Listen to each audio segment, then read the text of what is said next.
कौन है? माँ जी, मैं पायल। कौन हो तुम?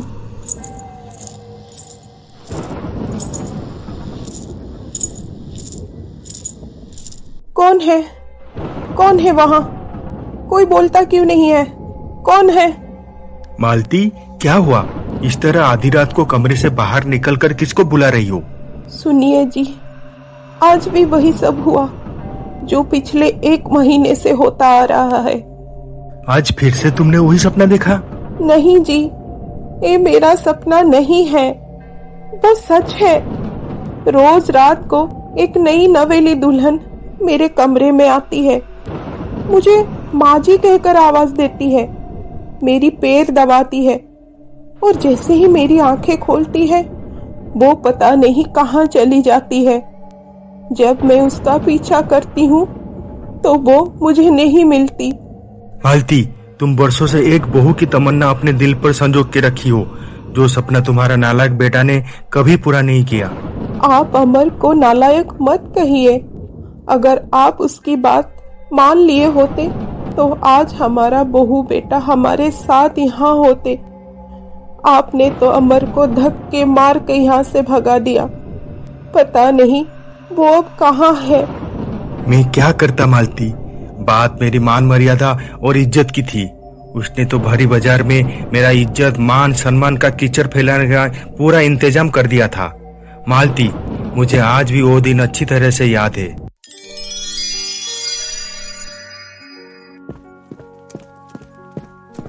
गुड मॉर्निंग पापा।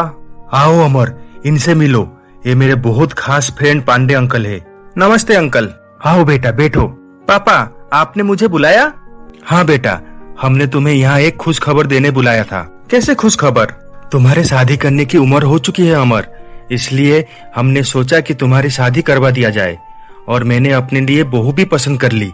पांडे अंकल की एक बेटी है, उसका नाम निशा है। वो अब MBA फाइनल ईयर में पढ़ती है। उसके साथ तेरी जोड़ी बहुत जचेगी, इसलिए मैं और पांडे अंकल अगले हफ्ते तुम्हारी और निशा की मंगनी करने की सोची है। मंगनी? और वो भी अगले हफ्ते? पापा, आपने मुझे शादी के बारे में सोचने के लिए वक्त नहीं दिया, और तो और मुझे एक बार पूछा भी नहीं कि मेरी मर्जी क्या है। शादी तो जीवन भर की बंधन है, एक जिम्मेदारी है। अमर, सोचने के लिए तुम्हारे पास पूरे 1 हफ्ते है, लेकिन करोगे तुम वही जो मैंने सोचा है, समझे? पापा, मैं अभी आया। दीनानाथ, मुझे लगता है कि अमर को और कुछ वक्त देना चाहिए शादी के बारे में सोचने के लिए। तुम चिंता मत करो पांडे, अमर मेरा बेटा है, वो वही करेगा जो मैं चाहता हूँ। देखा नहीं तुमने कैसे वो सर झुकाकर चुपचाप यहाँ से चला गया? अमर, आज इतनी जल्दी ऑफिस से चला आया बेटा? क्या हुआ, चुपचाप क्यों बैठे हो? अपनी माँ की पूछने पर अमर उन्हें सारी बात बताता है। मैं और क्या करता माँ, इसलिए मैं किसी को कुछ ना बोलकर घर चुपचाप चला आया। तुझे अब क्या करना है बेटा? शादी ही तो करनी है, और ऐसे भी पांडे जी की बेटी बहुत खूबसूरत है, मैंने देखा है उसको। माँ, बात खूबसूरती की नहीं है, मैं किसी और से प्यार करता हूँ माँ, और वो लड़की बहुत अच्छी है, इस घर की बहू बनने की लायक है वो। और तो और वो तुम्हारी सेवा भी करेगी माँ, तुम्हारी बात मानेगी। लेकिन पांडे अंकल की बेटी निशा हमेशा किटी पार्टी और दोस्तों में बिजी रहती है, हर वक्त शराब और नशे में चूर रहती है। मैंने अपने दोस्तों से सुना है उसके बारे में, मैं उससे शादी नहीं कर सकता माँ। पापा, अच्छा हुआ आप आ गए, मैं पांडे अंकल के सामने आपसे बात नहीं कर सका। तुम्हें क्या करना है? तुम्हें सिर्फ सेहरा पहनना है, घोड़ी में बैठना है और पांडे के घर जाकर उसकी बेटी निशा से शादी करना है। पापा, शादी कोई बिजनेस या तो फिर कोई डील नहीं है, ये तो 2 जिंदगियों के बीच एक समझौता है, एक कमिटमेंट है, जो मैंने आपकी होने वाली बहू के साथ कर लिया है। तुम उस लड़की से शादी कभी नहीं करोगे, मैं पांडे को जबान दे चुका हूँ। पापा, आपने पांडे अंकल को जबान क्यों दी? जबान देने से पहले आप एक बार मुझे पूछ लिया होता। अमर, मैंने जो फैसला कर दिया है वो अटल है। मैं जानता हूँ पापा कि आप मेरे फैसले से नाराज होंगे, मगर मैं अपने होने वाली पत्नी से बहुत प्यार करता हूँ, उससे शादी करने के लिए वादा भी कर चुका हूँ, उसे धोखा नहीं दे सकता। पापा, आप अपने फैसले बदल दीजिए, क्योंकि जो फैसले आपने किया है उसे सोच समझे बिना ही किया है। क्या कहा? तुम्हारी इतनी हिम्मत? निकल जा इस वक्त मेरे घर से, मैं तेरा चेहरा देखना नहीं चाहता, निकल जा। ये आप क्या कह रहे हैं जी? शादी ब्याह घर में खुशियां लाती है, रिश्तों को जोड़ती है, तोड़ती नहीं। तुम चुप रहो मालती। और तुम अभी तक यहाँ से नहीं गए? अगर तुम्हें मेरे हिसाब से चलना है तो इस घर में रहो, वरना यहाँ से चले जाओ। अमर रुक जाओ बेटा। सुनिए जी, अमर को रुकिए ना, वो जा रहा है, मेरा बेटा जा रहा है, उसे रुकिए प्लीज।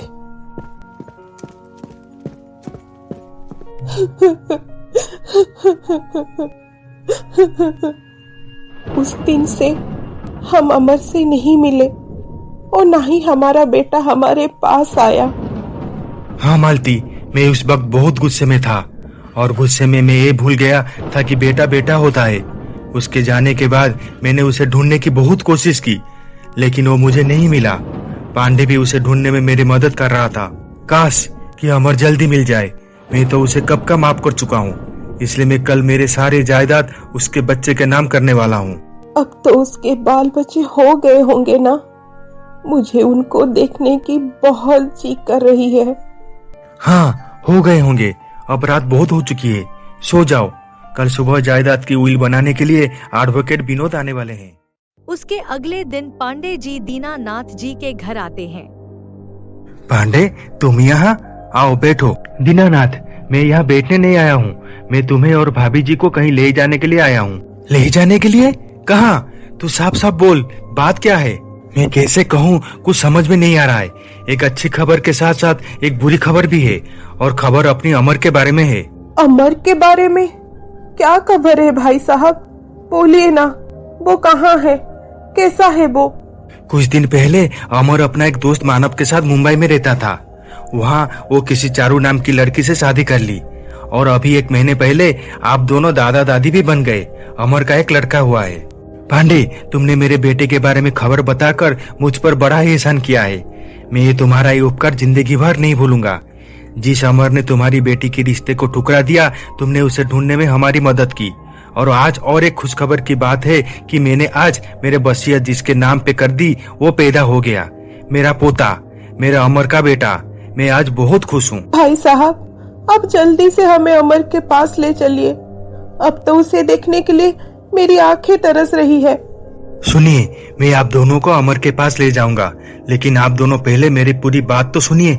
जब मुझे अमर के बारे में पता चला, तब मैं उसे मिलने मानव के घर गया।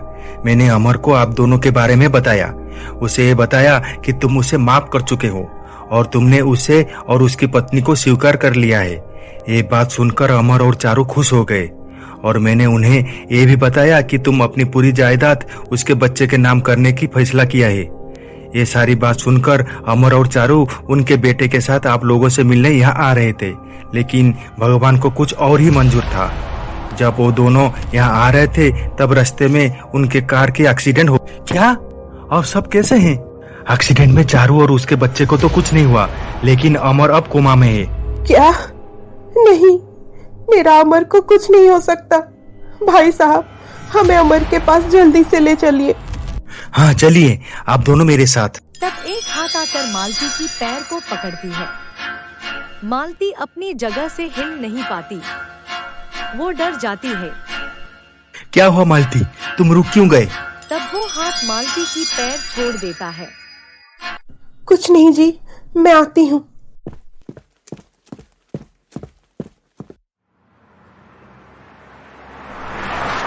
तुम जल्दी ठीक हो जाओ अमर। भैया, मुझे बहुत चिंता हो रही है। मैं अमर को ऐसी हालत में देख नहीं पा रही हूँ। भगवान के ऊपर भरोसा रखो चारू, सब ठीक हो जाएगा। तब दीनानाथ, मालती और पांडे जी वहाँ पर पहुँचते हैं। अमर, आंखें खोल बेटा, तू मेरी बात सुन रहा है ना? देख, मैं तेरी माँ, देख तेरे पापा भी आए हैं। वो तुझसे नाराज नहीं है बेटा, अपनी आंखें तो खोल। आंटी, अमर अभी कोमा में है। बेटा, डॉक्टर क्या कहते हैं, कब अमर ठीक होगा? डॉक्टर का कहना है कि अगर भगवान चाहे तो 1 दिन में अमर ठीक हो सकता है, या तो फिर उसे ठीक होने में महीनों लग सकते हैं। अंकल, मुझसे जितना हो सका मैंने वही किया। तुम्हारा बहुत बहुत शुक्रिया बेटा, मैं तुम्हारा ये एहसान कभी नहीं भूल पाऊंगा। दीनानाथ, ये चारू है, अमर की पत्नी, और तुम्हारी बहू, और ये तुम्हारा पोता। मेरा अमर का बेटा, आजा बेटा, अपनी दादी के पास आजा।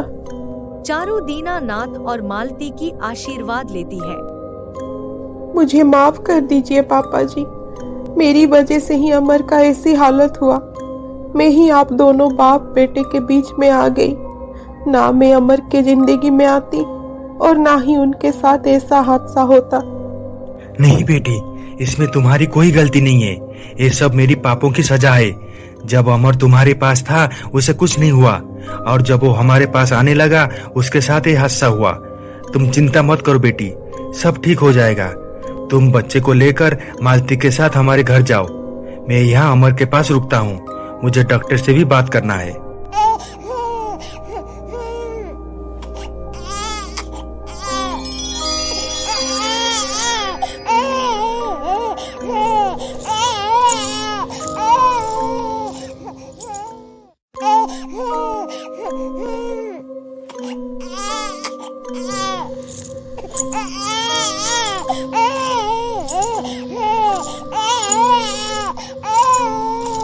माँ जी, उठिए ना, बच्चा रो रहा है, उसे भूख लग रही है। माँ जी, उठिए, उठिए माँ जी। कौन है? कौन है वहाँ? यहाँ तो कोई भी नहीं। मुझे लगता है कि मैंने फिर से वही सपना देखा। मुन्ना रो रहा है। चारू, चारू उठो। जी जी माँ जी, मुन्ना इतनी जोर से रो रहा है और तुम सो रहे हो। माँ जी, हॉस्पिटल में मैं बहुत थक गई थी, इसलिए मेरी आंख लग गई। मैं अभी मुन्ना के लिए दूध बना कर लाती हूँ। दूध बना कर लाओगी? क्यों, तुम मुन्ना को अपना दूध नहीं पिलाती? नहीं माँ जी, मुझे डॉक्टर ने मना किया है। अच्छा ठीक है, जाओ। तब चारू को कोई चांटा मारता है। वो डर जाती है। क्या हुआ चारू? कुछ नहीं माँ जी। चारू, मुझे अभी चांटा मारने की आवाज आई। नहीं तो माँ जी, कुछ नहीं हुआ है। मुझे लगता है कि तुम थक गई हो। तुम मुन्ना के पास बैठो, मैं दूध बना कर लाती हूँ।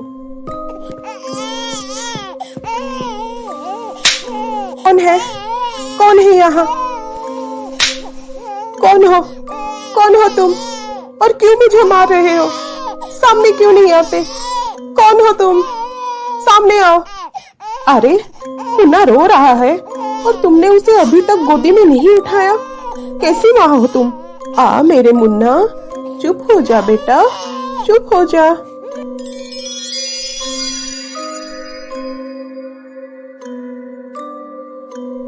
जीती रहो। ये तो यहाँ बैठी है, तो फिर मेरे पैर किसने छुए? शायद मेरी बहन होगा। ये आजकल मुझे क्या हो रहा है?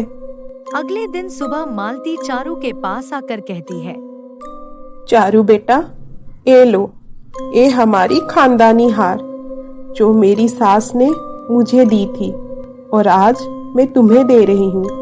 ये परंपरा सदियों से हमारे घर में होते आ रही है। बहुत अरमान था अमर और तुम्हारे शादी को लेकर, लेकिन सब दिल में रह गया। अब तो बस अमर जल्दी से जल्दी ठीक होकर घर आ जाए। हम सब मिलकर जश्न मनाएंगे, एक बड़ा पार्टी रखेंगे। अब ये हार तू रख, मैं आती हूँ। चारू खुश होकर वो हार जब पहनने जाती है, तब वो हार उसके हाथ से निकलकर हवा में झूलने लगता है और एक हाथ आकर चारू की गला दबाने लगता है। चारू डर जाती है। छोड़ो मुझे। कौन हो तुम? मैंने तुम्हारा क्या बिगाड़ा है? कौन हो तुम? छोड़ दो मुझे। सामने क्यों नहीं आते? छोड़ो मुझे, छोड़ो। चारू की बात सुनकर वो हाथ गायब हो जाते हैं और उसे एक आवाज सुनाई देती है, इस हार पर बस मेरा ही अधिकार है। सुना तुमने? ये हार सिर्फ मेरा है, सिर्फ मेरा। अगर तुमने इस हार को पहनने की कोशिश की तो मैं तेरी जान ले लूंगी, समझी तुम? कौन हो तुम? मेरे पीछे क्यों पड़े हो? मैं कौन हूँ ये तू बहुत जल्दी जान जाएगी, लेकिन उसके पहले जाकर तुम ये हार उन्हें देकर आओ जिन्होंने तुम्हें ये हार दिए हैं, वरना मैं तुम्हें नहीं छोड़ूंगी। जाओ और ये हार अभी लेकर आओ। हाँ हाँ, मुझे मत मारो, ये हार मुझे नहीं चाहिए। मैं अभी ये हार अमर की माँ को देकर आती हूँ। माँ जी, क्या हुआ चारू, तुम इतने घबरा क्यों रही हो? माँ जी, मुझे खानदानी हार नहीं चाहिए, ये मुझे पसंद नहीं आई, ये बहुत हैवी है, इसे मैं पहन नहीं सकती। आप इसे अपनी पास रखिए, मुझे आप बाद में कोई दूसरा हार दे देना। चारू, तू ये क्या कह रही है और तू इतना डरी हुई क्यों है? जी कुछ नहीं माँ जी, मुन्ना सो रहा है, मैं अभी हॉस्पिटल होकर आती हूँ, बाद में बात करते हैं। इतना कहकर चारू वहाँ से चली जाती है। ये अचानक से बहू को क्या हुआ? जब मैंने उसे ये हार दिया तब तो वो इस हार को देखकर बहुत खुश हो गई थी, लेकिन अब वो कह रही है कि ये हार उसे पसंद नहीं, और वो इतना डरी हुई क्यों लग रही थी? मुझे कुछ तो समझ में नहीं आ रही है कि क्या हो रहा है। मुन्ना उठ गया है, मुझे उसके पास जाना होगा। मालती जब मुन्ने के पास जाती है तब वो देखती है कि मुन्ना हवा में झूल रहा है, मानो उसे कोई पकड़ के रखा हो। ये देखकर मालती डर जाती है और चिल्लाने लगती है। कौन है यहाँ? कौन हो तुम? मेरे मुन्ना को छोड़ दो, उसे कुछ मत करो, छोड़ दो उसे। कौन हो तुम?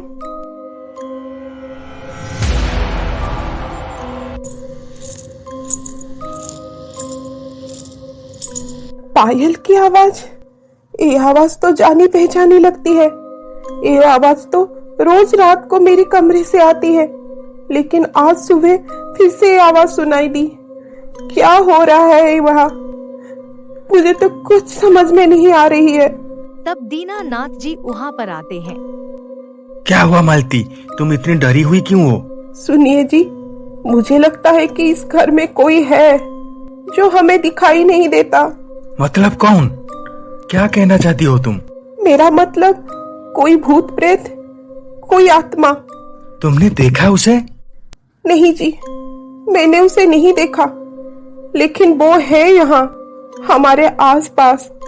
आप आने से कुछ समय पहले मैंने देखा मुन्ना हवा में झूल रहा है, और मैंने अभी पायल की आवाज सुनी, जो आवाज मुझे रातों को सुनाई देती है। क्या बकवास कर रही हो? पहले तो तुम रात को सपने देख रही थी, अब तुमने दिन में भी सपना देखना शुरू कर दिया। ये कोई सपना नहीं है जी, ये सच है। इस घर में कोई है जो हमें दिखाई नहीं देता, लेकिन मुझे उसकी होने का एहसास हो रही है। आप मेरा विश्वास कीजिए। मेरे पास तुम्हारे बकवास बातें सुनने के लिए समय नहीं है। बहू हॉस्पिटल में है, इसलिए मैं थोड़ी देर घर पे आराम करने आया हूँ। 4 बजे मुझे फिर से हॉस्पिटल जाना होगा, इसलिए मुझे थोड़ी देर शांति से सोने दो।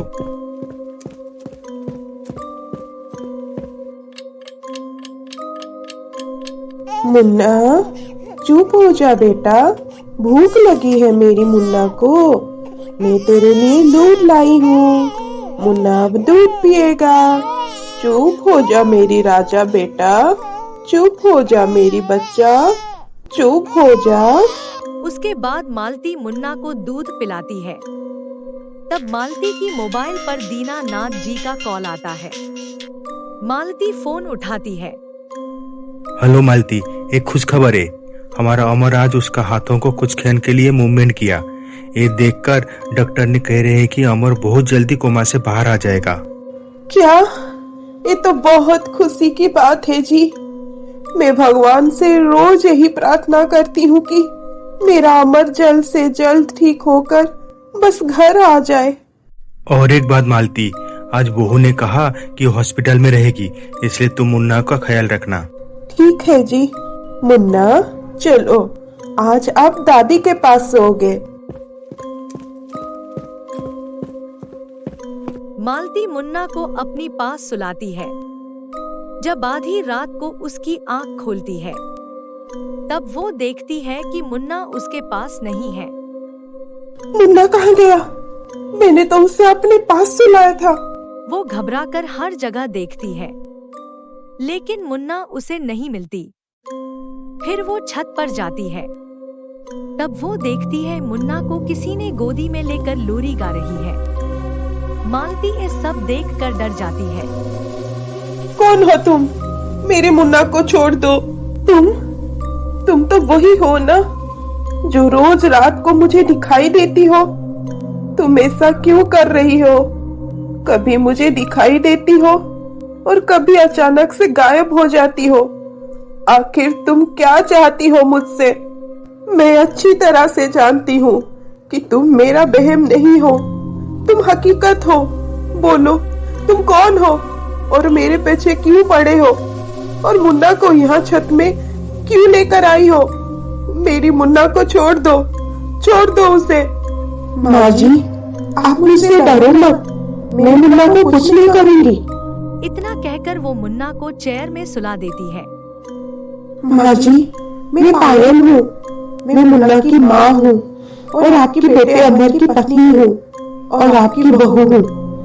क्या तुम अमर की पत्नी हो और मुन्ना की माँ हो और मेरी बहू हो? तो फिर चारू कौन है? माँ जी, हम सबके साथ बहुत बड़ा षड्यंत्र रचा गया है। मैं आपको आज सब कुछ बताऊंगी।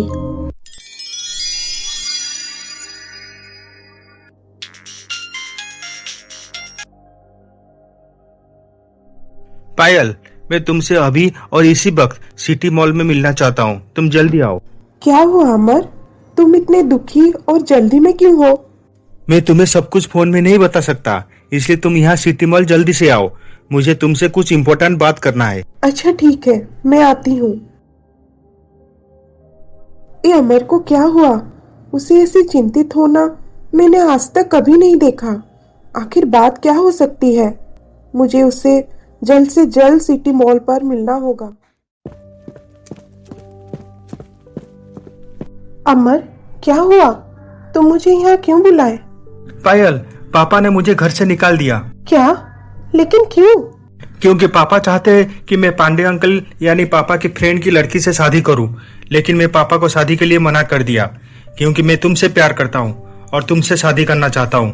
इसलिए मेरी और पापा के बीच शादी को लेकर बहस हो गया। पता है पापा ने क्या कहा?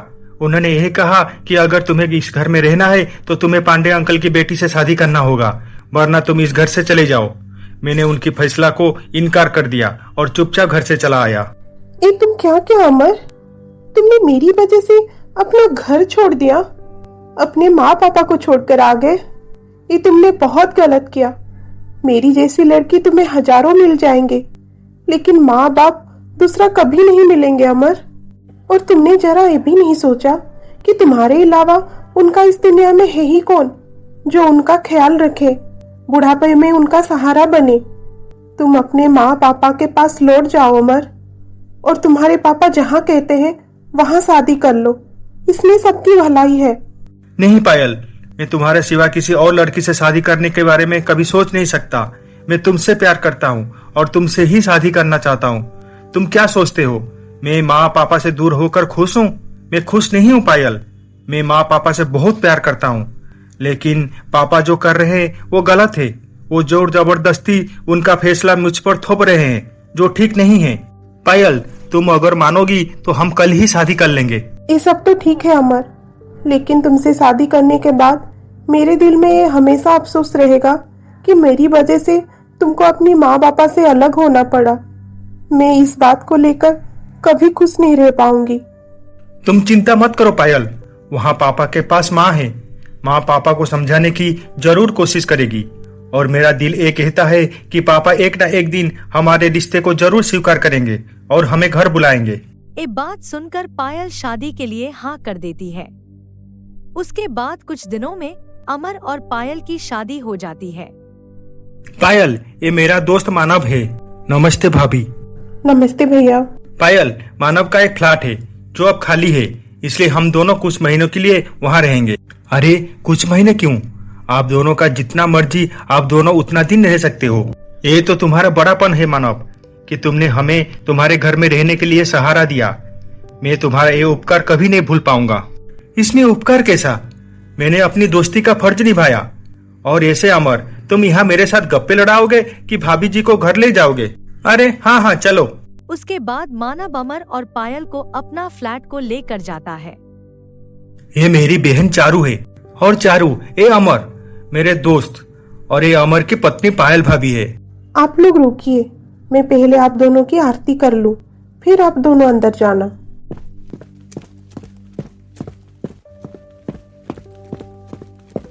उसके बाद चारू अमर और पायल की आरती करके उन्हें अंदर लेती है।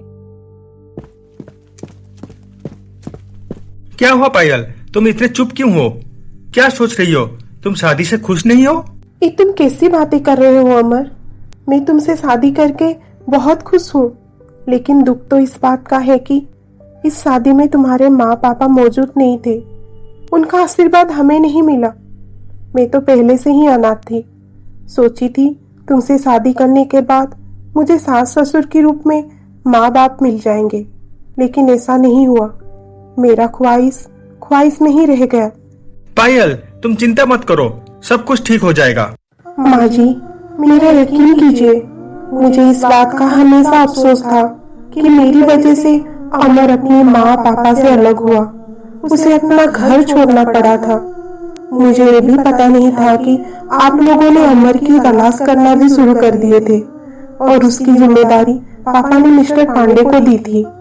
हाँ, हमने पांडे जी को इसलिए जिम्मेदारी दी थी क्योंकि वो ये बात भूल गए थे कि अमर ने उनकी बेटी से शादी करने के लिए इनकार कर दिया था। वो तो हमेशा अमर के पापा को समझाते रहते थे कि वो अमर को माफ कर दे। उनकी समझाने की वजह से ही अमर के पापा अमर को माफ कर दिए थे और उसे फिर से घर बुलाने के लिए फैसला कर दिए थे। पांडे जी की कहने पर ही अमर के पापा उनकी सारी प्रॉपर्टी अमर की बच्चे के नाम करने के लिए फैसला किए थे। उन्होंने अपनी सारी जायदाद अमर के बच्चे के नाम कर दी, जबकि हमें ये पता नहीं था कि अमर ने असल में शादी की है या फिर नहीं, और अगर उसने शादी कर भी ली है तो फिर उसका कोई बच्चा है या फिर नहीं। हमें तो ये सब पांडे जी ने बताया था कि अमर ने मानव की बहन चारू से शादी कर ली है। माँ जी, जिस दिन आप और पापा जी पांडे के साथ अमर को मिलने जा रहे थे, तब मैं आपको रोकने की बहुत कोशिश की। मैंने आपकी पैर भी पकड़ लिया था, लेकिन मैं बेबस थी। मैं कुछ नहीं कर पाई। मैं आपको आगाह करना चाहती थी और ये बताना चाहती थी कि पांडे को मेरा और अमर का पता ठीक 8 महीने पहले ही पता चल गया था। क्या? ये तुम क्या कह रही हो?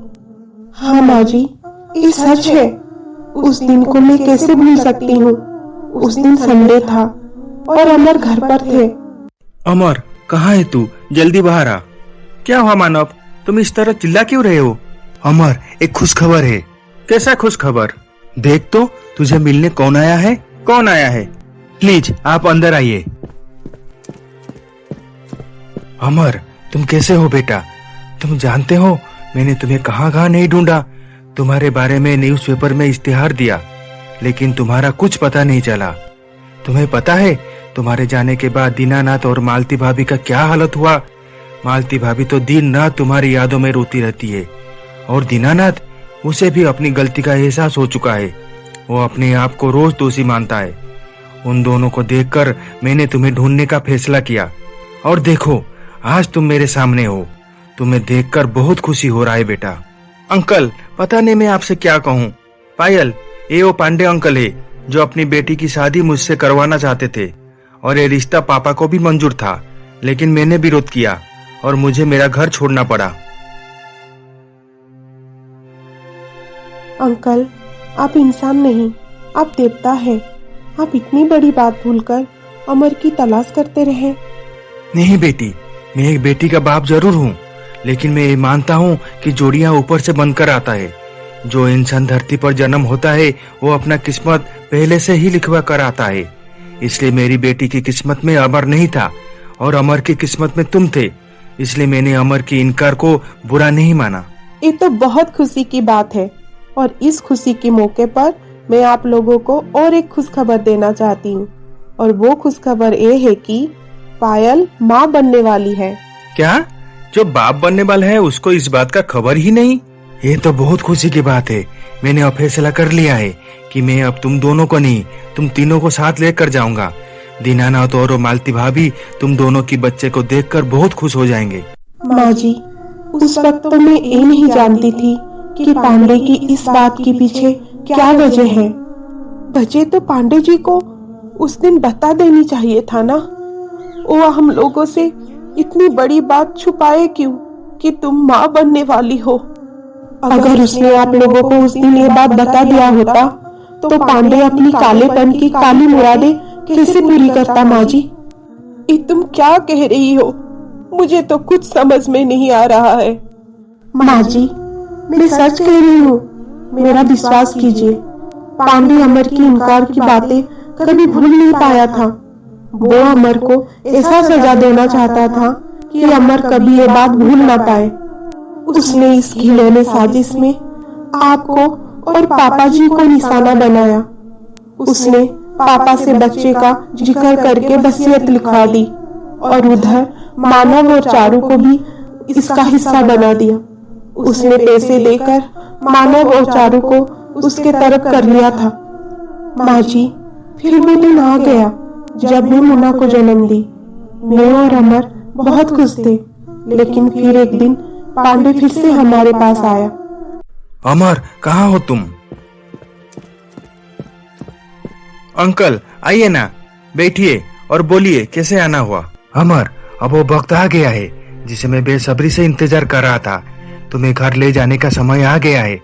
जब तुम अपने घर छोड़े थे तब तुम अकेले थे, लेकिन अब तुम्हारे साथ पायल और मुन्ना है।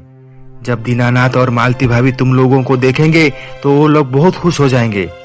मैंने तो उन्हें तुम्हारे घर पहुंचने के भी खबर दे दी है। तो क्या हमें आज ही निकलना होगा? हाँ बेटा, बस आज ही निकलना है। ये तो बहुत खुशी की बात है अंकल। मैं और मानव भैया भी अमर के माँ पापा से मिलने जाएंगे। क्यों अंकल, हम जा सकते हैं ना? हाँ, क्यों नहीं। दीनानाथ और मालती भाभी भी आप दोनों से मिलकर बहुत खुश होंगे। इन दिनों तुम दोनों ने अमर और पायल का कितना ख्याल रखा है, ये एहसान हम कभी नहीं भूल पाएंगे। पायल, मैंने तुम्हारे इन लॉज के लिए एक सरप्राइज प्लान किया है।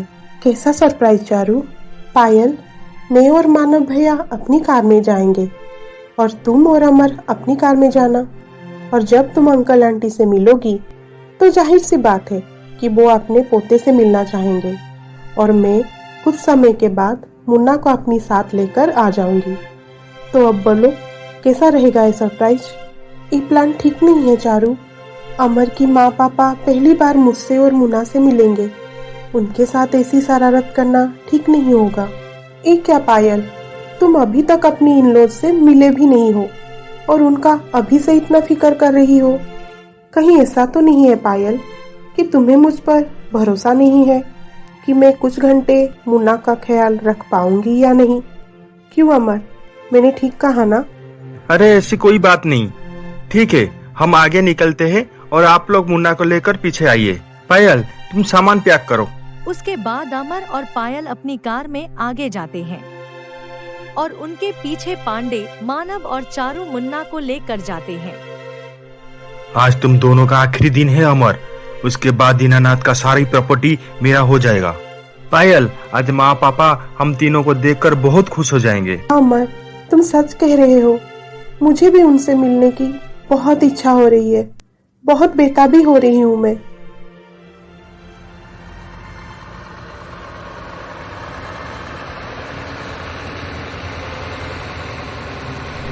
ये क्या पायल, कार का ब्रेक क्यों नहीं लग रहा है? मुझे लगता है कि कार का ब्रेक फेल हो गया है। सामने से ट्रक आ रही है। क्या? अब क्या होगा अमर? पता नहीं पायल, क्या होगा। तब वो ट्रक आकर अमर की कार को टक्कर मारकर चला जाता है। माँ जी, जिस ट्रक ने हमारी कार को टक्कर मारी थी, उस ट्रक के ड्राइवर को पांडे ने पैसे दिए थे हमें मारने के लिए। पांडे ने बहुत बड़ा प्लान किया था मुझे और अमर को मारने के लिए, लेकिन उस एक्सीडेंट में अमर की जान बच गई। वो कोमा में चले गए और मेरी जान चली गई। क्या तुम मर चुकी हो? हाँ माँ जी, मैं मर चुकी हूँ। माँ जी, मैं जब जिंदा थी तब मैं आपसे मिल नहीं पाई। अब जब मैं मर चुकी हूँ तब मैं आत्मा होकर आपसे मिल रही हूँ। मेरी मरने के बाद पांडे ने चारू को अमर की पत्नी बनाकर आप लोगों से मिलवाया। तू बिल्कुल सही बोल रही है बहू। अब मैं समझी वो चारू मुन्ना को दूध क्यों पिला नहीं रही थी। अब मैं समझी वो खानदानी हार पहनने के लिए क्यों मना कर रही थी। हम लोगों ने पांडे के ऊपर इतना विश्वास किया, लेकिन उसने हमारे साथ विश्वासघात किया। अब मैं किसी को नहीं छोड़ूंगी, एक एक करके बदला लूंगी मैं उनसे। पांडे, मानव और उस चारू को हवालात के अंदर करवाऊंगी मैं। फांसी की सजा दिलाकर रहूंगी मैं उन लोगों को। तुम देखना बहू, तुम देखना। नहीं माँ जी, पांडे ने उसके खिलाफ सारी सबूत मिटा दिया है। अब पुलिस भी उनका कुछ बिगाड़ नहीं पाएगी। तो क्या वो लोग तुम्हारे हत्या करके यूं ही छूट जाएंगे? नहीं माँ जी, नहीं। उन्हें सजा मिलेगी और उन्हें सजा मैं दूंगी। उन्होंने मुझसे मेरा बच्चा छीना। उन्होंने मुझे मेरे अमर से दूर किया। उन्होंने मुझसे आप जैसे माता पिता का प्यार छीना है। मैं उन लोगों को नहीं छोड़ूंगी। तुमने सच कहा बहू। उन्होंने मुझसे बहू के रूप में मिलने वाली एक प्यारी सी बेटी छीना है, लेकिन तुम उन्हें मत छोड़ना। उन्हें कड़ी से कड़ी सजा देना। लेकिन तुम करोगी क्या? अगर आप मेरे साथ हैं माँ जी, तो मैं आपको बताती हूँ कि मैं क्या करने वाली हूँ।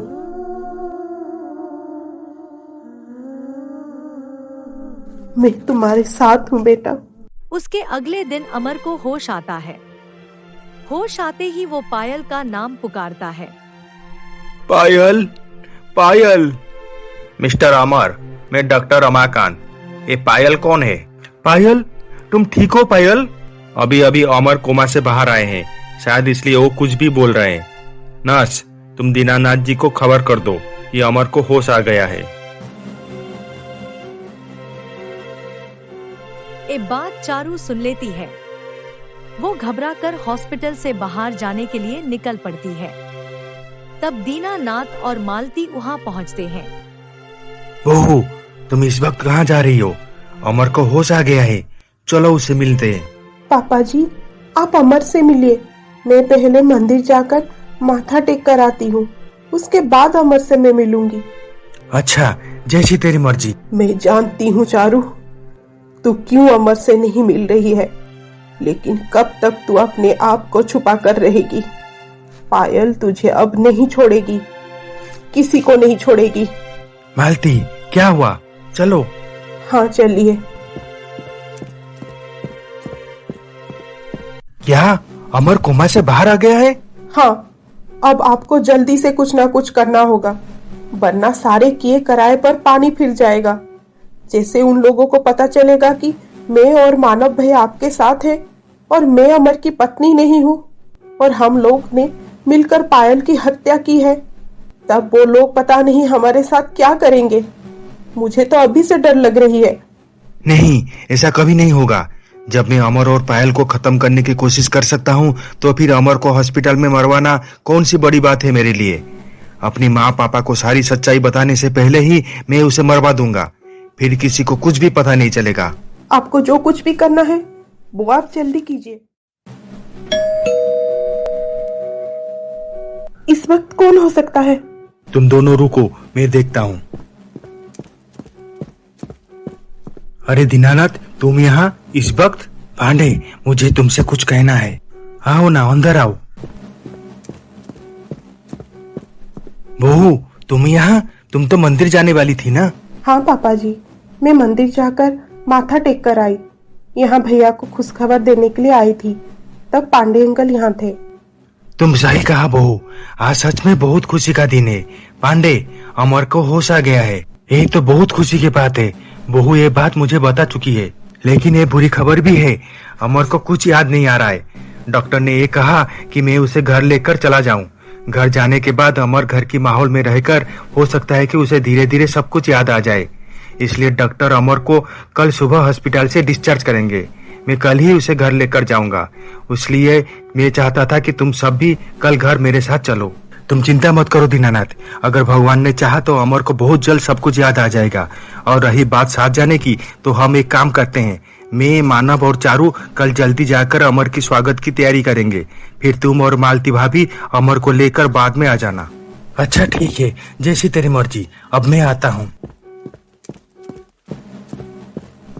उसका मौत खुद उसे यहाँ खींच कर लाई है। अब और एक एक्सीडेंट होगा जिसमें ना अमर बचेगा और ना कोई अमर का नाम लेने वाला। कल का सूरज अमर और उसके परिवार के लिए आखिरी सूरज होगा। फिर अगले दिन सुबह पांडे, मानव और चारू कार में पहले निकल जाते हैं। मैं सब इंतजाम कर लिया है। अब पीछे से जो गाड़ी आएगा दीनानाथ का, उसका भी वही हाल होगा जो पहले पायल की गाड़ी का हुआ था। उस हादसे में अमर बच गया था, लेकिन आज ना अमर ना ही उसके घर वाले कोई नहीं बचेगा। इस बार वो अंजाम तुम तीनों के साथ होगा। कौन है? पायल, पायल, तुम यहाँ कैसे? तुम तो मर चुकी हो ना? हाँ, मैं मर चुकी हूँ, लेकिन मरने के बाद भी मेरा आत्मा तुम लोगों से बदला लेने के लिए तड़प रही है। पांडे, तुमने क्या सोचा? तुमने जो खेल खेला उसमें तुम दोबारा कामयाब हो जाओगे। इस बार ऐसा नहीं होगा, कभी नहीं होगा। पांडे, आखिर मेरी अमर की गलती क्या थी? यही ना कि उसने तुम्हारी बेटी से शादी करने के लिए मना कर दिया था। तुमने अपनी दोस्त की पीठ में छुरा घोंपा है, ठीक उसी तरह जिस तरह मानव ने अपनी दोस्त की पीठ पे छुरा घोंपा है। तुम दोनों ने अपने अपने दोस्त को धोखा देकर अच्छा नहीं किया। उन लोगों के साथ विश्वासघात किया है और उसका सजा तुम लोगों को मैं दूंगी। पायल, मुझे माफ कर दो, मैंने कुछ नहीं किया है। ये सब पांडे जी का कहने पर मैंने किया था। मैं लालच में बह गया था। पायल, प्लीज हमें माफ कर दो पायल। मैंने और मानव भैया ने कुछ नहीं किया, ये सब पांडे अंकल ने किया है। तुम दोनों ने पैसों की लालच में इतना गिर गए कि सही और गलत की फैसला ही नहीं कर पाए। पांडे के साथ साथ तुम दोनों को भी सजा मिलेगी। मैं किसी को नहीं छोड़ूंगी। पायल, मेरी गलती हो गई, मुझे माफ कर दो बेटी। तुम तीनों ने गलती नहीं, गुनाह किया है, गुनाह जिसकी माफी मेरे पास नहीं है। तुमने आज जिस ट्रक ड्राइवर को पैसा दिया है पापा जी का कार का एक्सीडेंट करवाने, उस ट्रक से अब पापा जी की कार की नहीं, तुम्हारी कार की एक्सीडेंट होगा। ठीक उसी तरह जिस तरह तुमने मेरी कार के एक्सीडेंट करवाए थे। पायल, मुझे माफ कर दो, मैं मरना नहीं चाहता। ये कार खुद ब खुद कैसे चल रही है?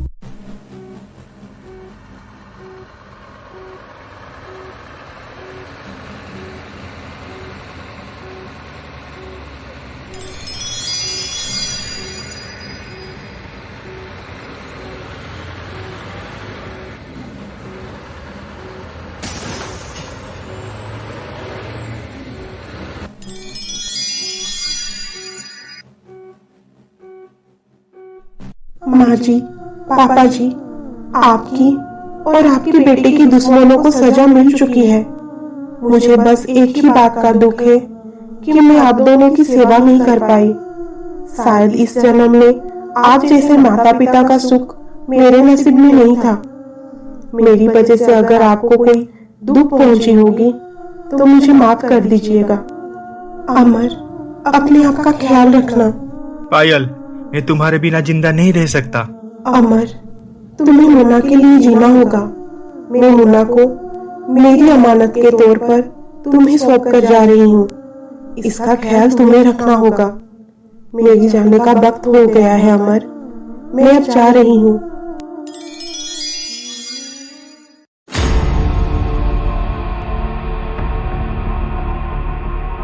हाय दोस्तों, अगर आपको हमारी वीडियो अच्छी लगी हो तो लाइक एंड सब्सक्राइब करना ना भूलिए। तो चलिए फिर मिलते हैं एक नई दिलचस्प कहानी के साथ। बाय।